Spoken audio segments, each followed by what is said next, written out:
is a heavy, just pure 100% beefy metal riff here, and it's fun to play. And you can take this riff and go so many places with it, by the way, which even though it's a part of one of my songs, I still encourage you to change things up once you learn the riff. I always encourage you guys to do that. So by the way, this is another bridge. We learned the first bridge in the last lesson, okay, last week, but this is the second bridge to the song Overcometh, which I want to thank you guys for supporting my latest album. That album was released December 1st, 2023, and of course I've been sharing this series of videos on learning this song because a lot of the riffs you can not only learn them, but once again you can kind of take them, right, and make them your own by just making a few changes here and there. So we'll talk more about that at the end of the lesson in our guitar chat. Real quick, my Patreon supporters, you guys have the tabs and the backing tracks, so make sure you download those. Alright guys, let's play this heavy beefy riff out in the open, and then I'll break it down. This one's pretty simple, but it's cool and it's fun to play, and there are many ways you can expand on this,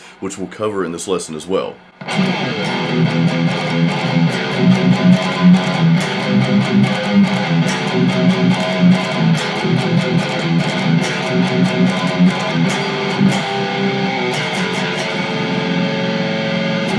E power chord, F power chord, G power chord, really that's it, okay? And what I'm doing is I'm coming down on that first power chord, that E power chord, and then I'm gonna do a little 1, 2, 3, what I like to call gallop. You guys have seen my galloping videos, have several out there. It's just that cool 1, 2, 3 alternate pick.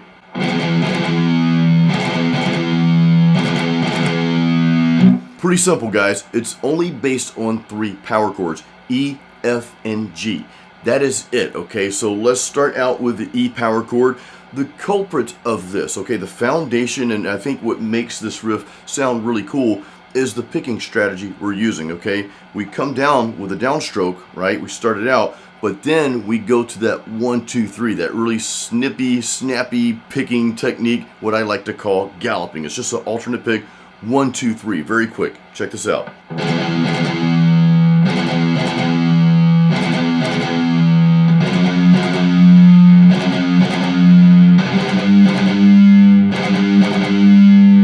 That's the part to me that kind of makes this riff, kind of sets it out there, sets it apart.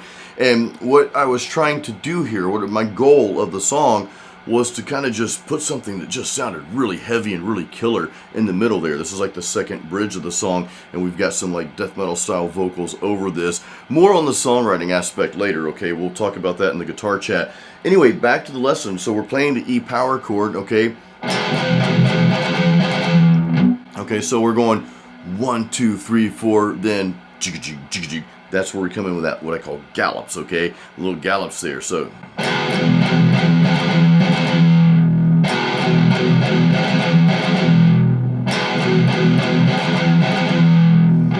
Typically, I just gallop the one string, okay? I don't typically gallop the entire power chord, only because you get a little bit more clarity, in my opinion, on the one string versus, you know, picking the entire power chord. So again, this is the strategy.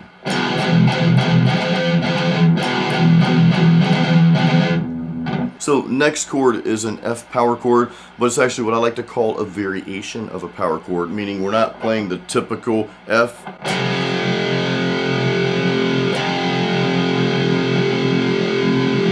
We're playing this instead.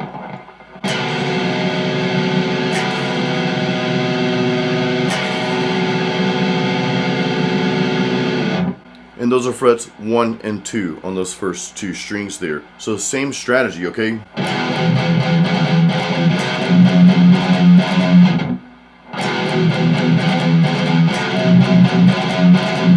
Next power chord, a variation of the G power chord, which we're going to play 3 and 2.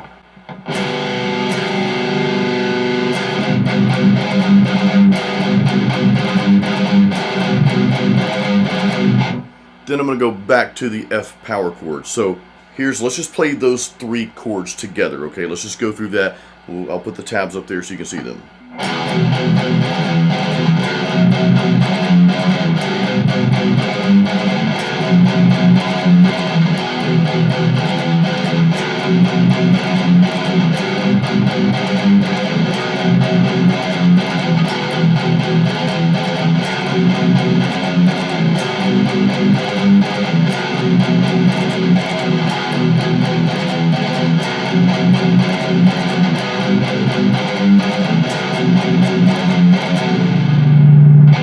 pretty cool, pretty fun. You could expand all over the place, start moving to different power chords, moving that second note of the power chord around a little bit like I always encourage you guys to do.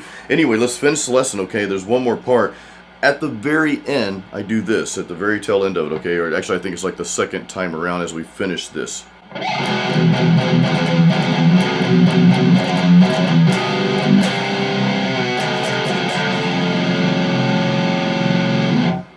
What I'm doing is I'm playing that variation of the G power chord, okay, 3 and 2, then I'm coming down to 3 and 3, okay, just like this.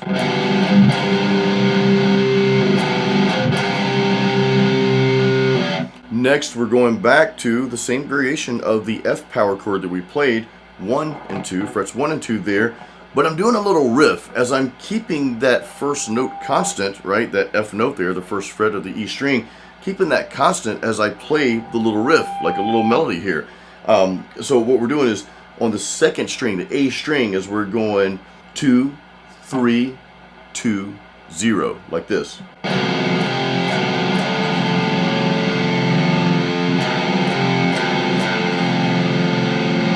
So from the G to that F, I'm going to put the tabs up here for you. So let's play this together a few times, okay? And then we'll play the entire riff after that.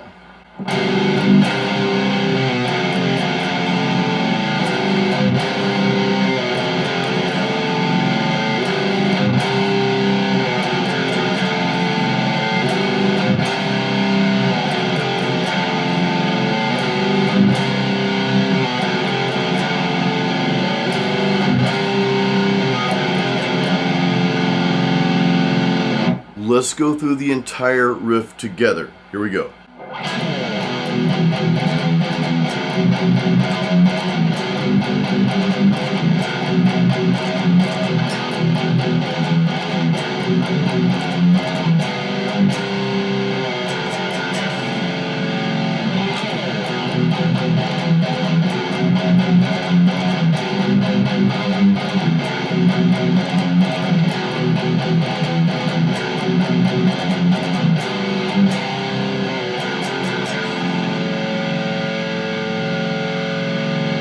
Guys, it's time for our guitar chat once again. I love this time with you guys, but first, if you do not have my free practice guide, Metal Riffs and Licks, grab a copy of that. This guide has literally helped thousands of guitar players on my channel, so there's a link in the description of this video. If you have my free practice guide, then maybe you want to move into one of my online courses. I've got Metal Riff Master out there, over 80 metal riffs. Not every riff's in the same key. You're combining different techniques in some of these riffs, so that's been a lot of fun, and thank you guys for the support on that course. If you're just starting out and you want to learn the basics, or you need to revisit just those fundamentals of metal guitar, then I have a course for that as well called Metal Guitar Apprentice. Guys, links for the courses and my free guide are in the description of this video. I said it in the last video, if anybody tells you that you have to do it this way, quickly throw that idea out the window and close the window. Don't ever let it come back in, because you have it inside of you to create your own riffs, to create your own music. You've got that. The fact that you can pick up your guitar and play something and learn something means that you can also take it to the next level, whatever level that may be. Okay, so just know that about yourself. I want you guys to be confident in what you're doing. I don't care what level you're at. If you're just starting out, if you've been playing for 40 years, you have it within you to create, and you have it within you to take it one more step further, okay? So I want you to do that. So if you are more of a progressive player, more of a virtuoso type guitar player, again, nothing is wrong with that. That's a beautiful thing. I think you should totally be all in and go for that if that's what you want to do. I also think that you need to realize, though, who your audience is going to be for that. And again, we're talking about more, I guess, of a deeper level of musicianship here, right? Getting into songwriting, getting into releasing your own stuff. I know some of you, that's not you, you don't care about that, but just hang tight with me, because I think this concept here is kind of relevant across the board to many things in life, right? And that's why we have these conversations. It's like we're all sitting here in the room just kind of hanging out, jamming, and sometimes talking about the deep stuff of life and music like we're doing now. But realize, as a virtuoso, if that's you, realize that you may be playing more to other musicians than to a broader audience. Again, nothing wrong with that, that's okay. Me personally, I love some of that, but I tend to go more towards the emotional side of music, meaning when I hear a song that really just hits me, like just really hits me in the gut, usually there are deep, meaningful lyrics to it. Of course, there's a lot of like minor progressions. I mean, we're talking about metal anyway, so a lot of minors. But there's usually some kind of melodic progression going on that really just stirs me up inside and moves me. So that's how I typically write my songs. Now, it doesn't mean that I won't write complex riffs. Like the last lesson you heard a week ago, the one prior to this one, the first bridge, this is the second bridge of Overcometh that you learned today. That part might be a little bit more complex and a little bit more virtuoso style than what you learned in this riff. But that's the beauty. You don't have to choose one or the other. You can have some melodic stuff in your music. You can go into something more complex or switch it around like I did in this case in the song Overcometh. So that's okay too. More importantly than all of this, again, you have to love what you're playing. That's the most important. You know, if you don't love what you're doing, it's going to be very difficult to get someone else to love what you're doing. So if you're trying to write riffs just for the sake of writing complex riffs because you want to impress other musicians, that might only get you so far, okay? Because if you don't truly love it, again, you're kind of limiting yourself. It's not to say you can't write complex riffs. You certainly can, but go with your instinct. Go with what really moves you inside. If it's the complicated stuff and you lean more into that direction, by all means, go for it. If it's not, know that that's okay too. That maybe your song doesn't call for the complexities. Me, again, going back to my own style, I have more of a melodic sense to me, but I like to combine some riffs that might be sort of challenging. Now, I don't write them to be challenging. That's not my intent. That's just how it sometimes comes out. And I guess what I'm trying to say is be true to yourself as a guitar player, as a musician, and more importantly, just be true to yourself as a person. Don't go into writing music or really doing anything to impress someone else. If someone happens to be impressed with my music as a musician, great, that's awesome. Or maybe they may think some of the riffs I write are just too simple. That's okay too. It doesn't really matter to me, you know. I like the songs that I write. I love the songs that I write. They have a very deep meaning to me, and I write in a way that each part of that song, whether it's complex or not, well, there's a purpose behind the way I wrote that song. So I'm passing this on to you guys. Again, be true to yourself. And guys, once again, thanks for watching my videos here. Thank you for the support. And until the next video, guys, keep it metal and keep playing music. Lost all control.